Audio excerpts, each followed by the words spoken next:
Like one coat pistachio. Crazy, huh? Not as crazy as the real far they want. Hey, which one? Cocoa William brings up your shoe. So we are back in regular session and we are live on YouTube.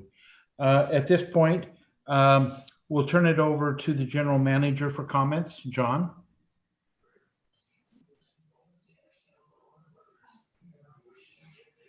Comment. Last week, I know that Ed was probably out of power for a little while. A little, 45 minutes. Yeah, but we did have a windstorm. We had a number of trees down, and these were trees that basically,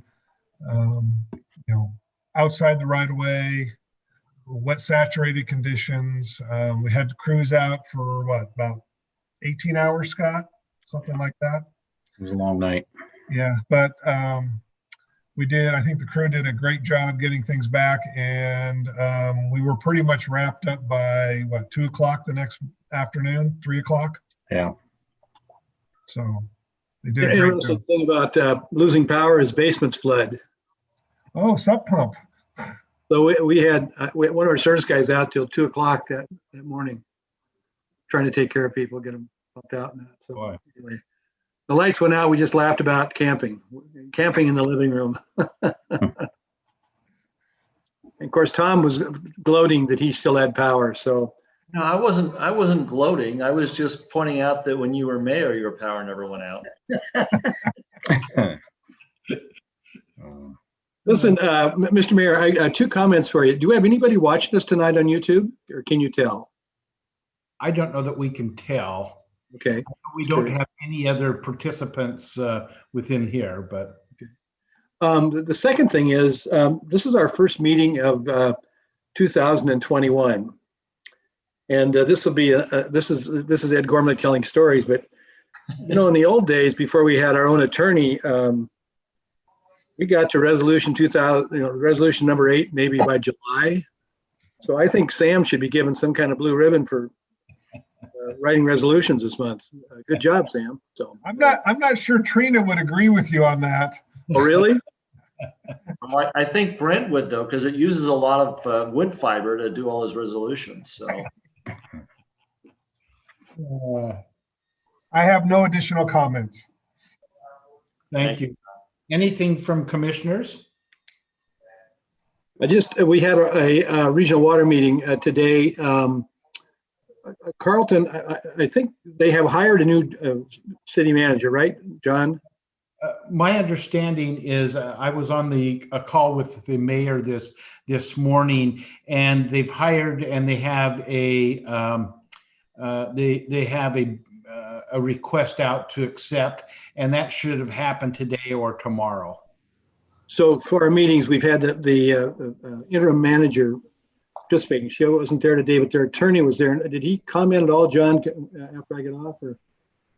And he is not the city mayor like Walt Gow would be. He's the water guy, right? I think You're on mute. He was hired for the water contract. Okay. So anyway, Lafayette was on, and they're changing some of their folks around, so we don't have anybody appointed. Normally, we would elect officers or positions at this meeting, and we chose not to because we were shorthanded today. So anyway, that's the latest on Ryla. Thank you, Ed. I had a question, if I could, Mayor and other commissioners and John. What is the process to replace a commissioner? So we know Patrick's gone. What does that look like?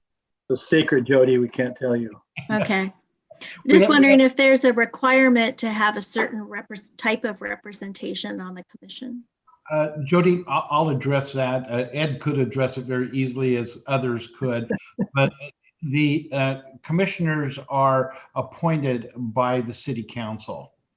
And so I am in the process right now of moving forward to find a replacement for Patrick. Had a positive conversation today with an individual, And once we get a sense of that, I've talked to Tom and I've talked to John, and I try to get agreement that it's a right fit for the commission.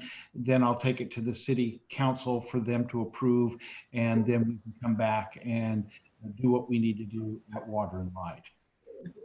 Thank you. As you can imagine, one of the governors, my boss, if you will, the priority is to make sure that there's a diversity, equity, and inclusion component to all of our commissions and boards. So I've been spending a lot of time doing some work in that area. That's my hope, is that there's some reflection and thought put into that when you're thinking about putting a name forward. Yeah, if you have some time tomorrow, let's connect and I can share a direction with you a bit. I think we're headed in a direction that does that and also brings some specialty knowledge to the commission.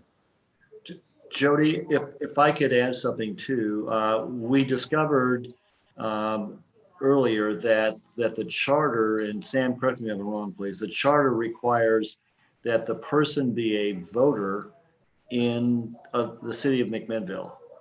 So that requires citizenship. So you have to be a citizen to be on the commission, because otherwise you can't vote in the city. So.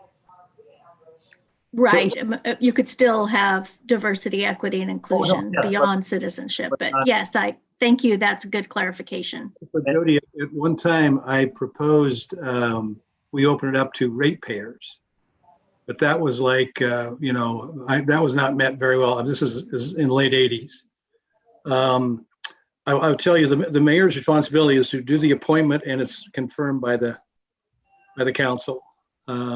There's only been maybe one or two times that there's ever been issues at the council, and one of the times is when Steve Macy and I were on the council.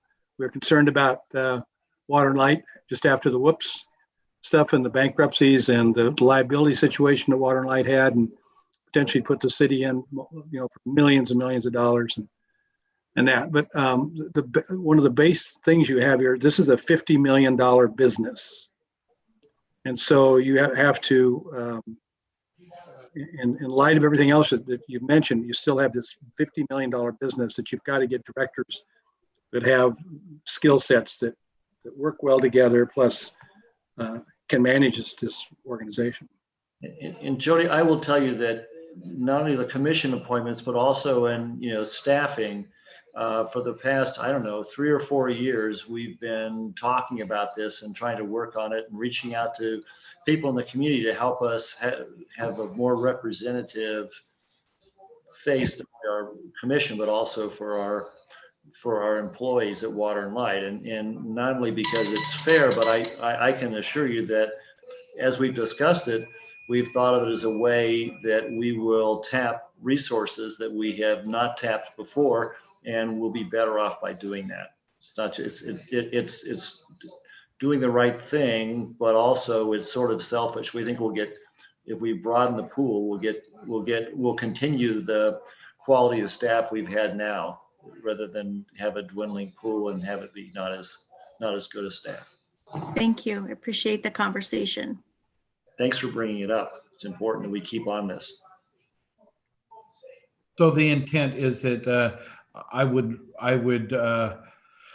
don't know that I will have a name ready for next Tuesday evening when we have our second city council during January, but definitely I'll have a name for the council in the first meeting in February. And anyone that would like to reach out, feel free just to get a hold of me. I've got time tomorrow morning just to give me a call, and I can discuss that, because it's a discussion item right now. So, and I'll take input. Okay, a part of your packet is just the financial information. Anything else that needs to be brought up for the good of the order this evening? Go ahead. Yeah, I would just add something to what I shared earlier about the city's customer helping customer contribution commitment. That one-to-one match for the fiscal year that we're in now was up to a $20,000 ceiling. As of December 30th, the city was at about 16,500, so we'll have a few more months. Okay, so another 4,000 that we have to. Yeah, 3,500 remaining, yeah. So it sounds as if it's not, we shouldn't wait until, or we shouldn't ask the mayor to wait until the end of the fiscal year. We ought to deal with it now at the city level. Oh, yeah, they're putting the budget together for fiscal year 21, 22. So again, that's the question I'll talk to Jennifer to see as we're going through the budget process, if that's earmarked to move forward with. We're still going to be in the pandemic for a portion of 2021. So, but Mark, do I understand you to say that the city match may max out before the end of this fiscal year? Yeah, I think it probably will in another few months before we get to the end of the fiscal year. So we if we need to, we can go back to the city maybe if we. Yeah, we could. It might be something that they would have to do a budget adjustment, which would be, that would be something that they would have to discuss. Okay. But it's a small enough amount that doesn't have to come, I don't think, before the council, but the policy and procedure may. Great. So if Mark, if you keep an eye on that for us, please. Thank you. Okay, everyone. Thank you for your participation this evening, and I'll go ahead and adjourn our meeting. Thanks. Good night, everybody. All right.